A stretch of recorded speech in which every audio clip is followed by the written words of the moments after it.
Hey everybody, Tim and Julie here for another Batman Adventures Part 5, the penultimate video. Only one more video after this. It's really sad.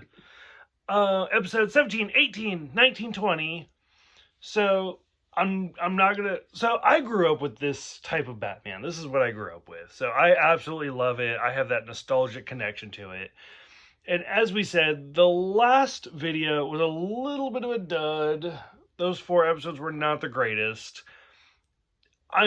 For me personally, these 4 episodes were the complete opposite. Like, I was fucking in it the entire time. I absolutely loved all 4 of them. So we'll kind of start from the top, work our way down like we always do. And then, of course, this is Julie's first time watching any of these. So she'll throw in what she thought. We'll start with episode 17, Old Wounds, which is the episode I kept telling you. I was like, just wait. We'll get there. We'll wait. And so this is the episode that talks about why Dick Grayson retired from being Robin, which this is the only episode where we see Dick Grayson in the Robin outfit as far as the new adventures go, and became Nightwing, which you don't really see him become Nightwing. You just see him retire from Batman. And so for me, who have read the comics and stuff, like, I think I superimposed some of that. Like, it all just blends together. So for this one, as I said before, when we watched the first, like, the Batman the Animated Series, to me, that is very based off of Burt Ward's Robin. To me, because he's in college and stuff like that. Like, it just seems like the natural progression. So for you watching this, what did you think of Robin, for lack of a better term, saying fuck you and quitting and leaving Batman? And Bruce, this is the first episode where we see Bruce tell Barbara, like, I am Batman, Dick Grayson is Robin. And he's like, I already know you're Batgirl. And she's like, what? And he's like, I'm the world's greatest detective. Really? Come on. So for what did you think of this whole thing? Yeah, I knew it was coming. Mm-hmm. You know, I don't know, Batman was just, I don't know. Yeah, he cared about him, but he wanted him, I think, to be his own man and do what he should do. Right. And yeah, he left him out of stuff, you know. And, I mean, Batman's kind of a dick in this. Yeah, he was. And I don't mean dick like Dick Grayson. Like, yeah. Bruce is kind of rude. Like, he's Very not. rude. And so I'm not going to spoil it, but as we still have some episodes and stuff to go, that is seeds that will plant later on. But Bruce is not a nice person. No, he in wasn't. This. No. So. But he, Robin came in to help. Tim or Dick? Dick. Okay. Was it? Yeah. To help Batman and Batgirl. Mm-hmm. You know, so but then he said, fuck it. He does. Like that's like when he takes off the mask and everything. You're like, oh wow, I'm done. Yeah. So yeah, I think I have a Nightwing year 1 comic over there. I'll give it to you. But yeah, like this is it. This is the origin story, which I'm a little disappointed that we don't get a Tim origin story in this series, like how he finds Tim and stuff like that. Once again, like, I know, but still, it would have been nice to see it. All right, next episode, Demon Within, the introduction to Jason Blood, a.k.a. Otragon, which I absolutely love that character, even if I can never remember his name. He speaks in rhyme, which I absolutely love. If you watched our Transformers videos, like, it reminds me of Wheelie, just the way he talks. It's also the first appearance of Kalen the Witch Boy, which, just saying that is just funny. Which, honestly, when I think of that character, I think of the TV show Young Justice more than this one, just because he's a more pronounced character in that TV series, which this is like his only appearance here.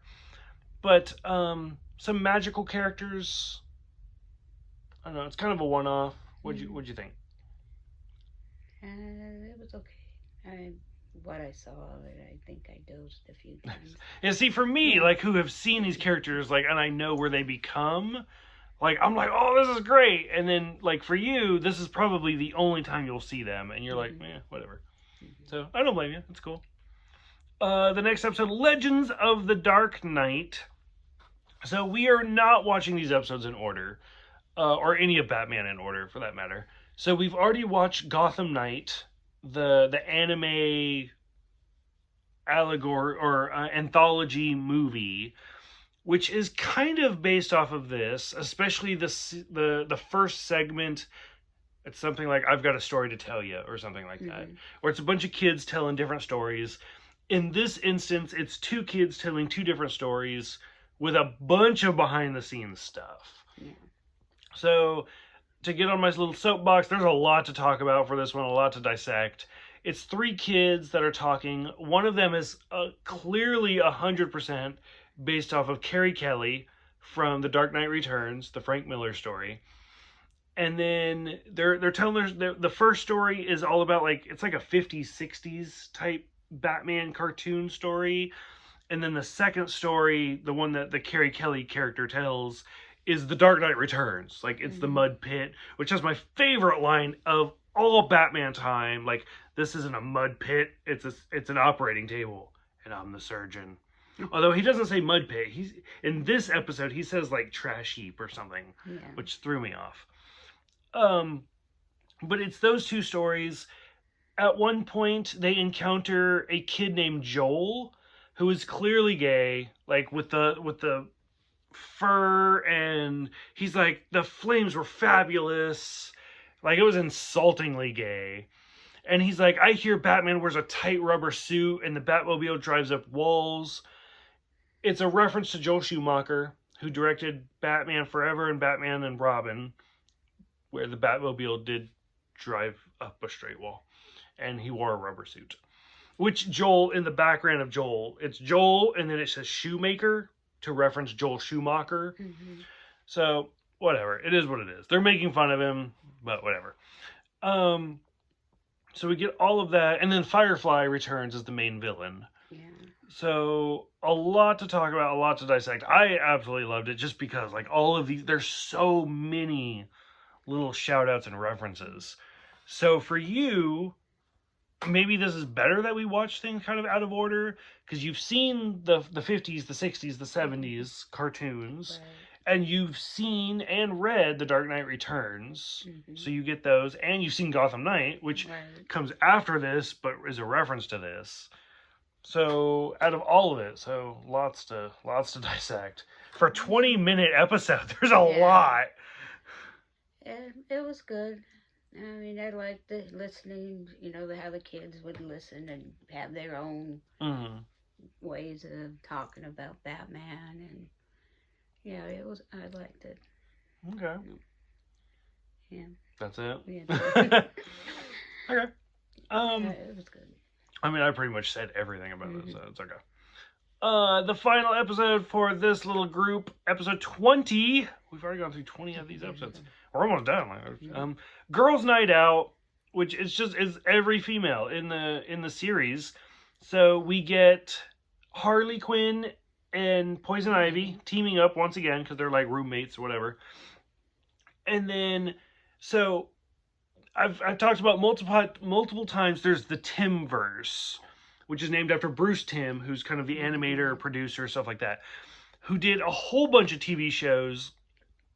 And one of them that was airing at the same time as this series was Superman.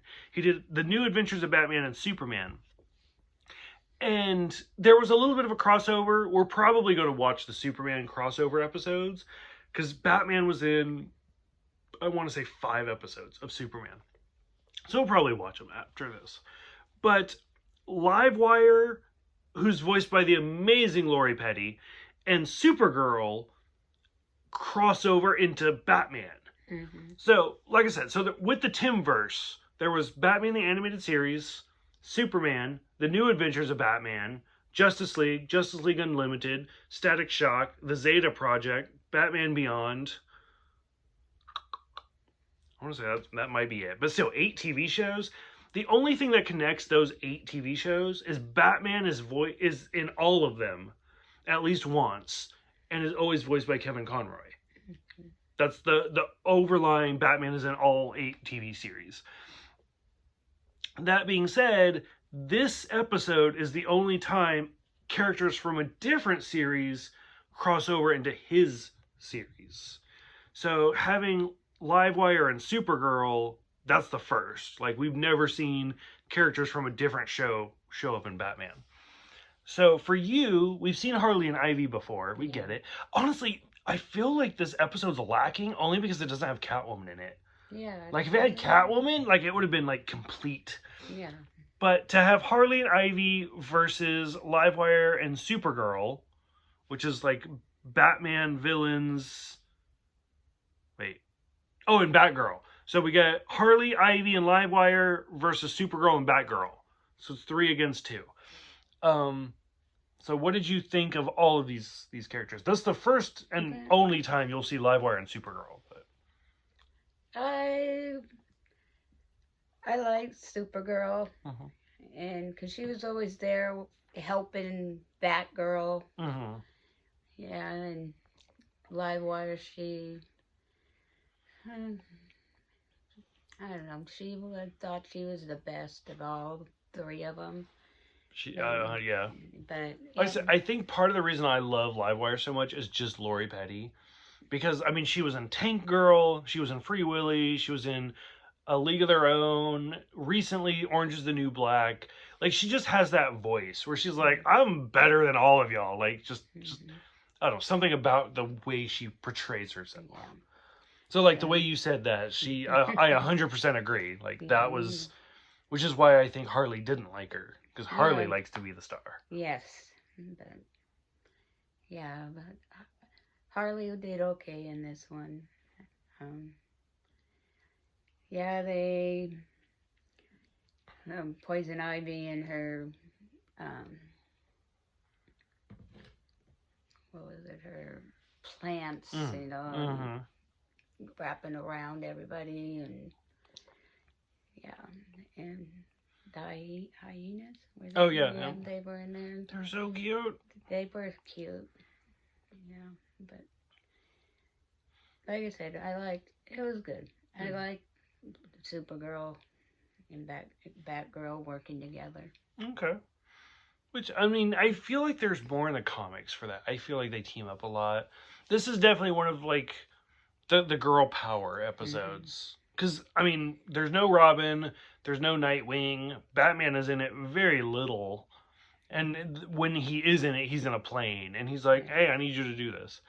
So this is definitely the girls' night, like the title, it's the girls' night out. But yeah, I agree with you that it would have probably been a lot more complete if Catwoman was in it. I feel like that's the only thing that's missing. Although I hate her new design, I still think it would have been great. Yeah. Okay. Any other thought for these 4? Nope. All right. So for those who have seen these 4, with Robin leaving the Bat family, I mean, he doesn't. He just becomes Nightwing. The first appearance of Etegran, the Legends of the Dark Knight episode, which I feel like just stands by itself, and the Girls' Night Out. For those who have seen it, what did you think? Go ahead and let us know so we can talk about it. Love to discuss it in the comments.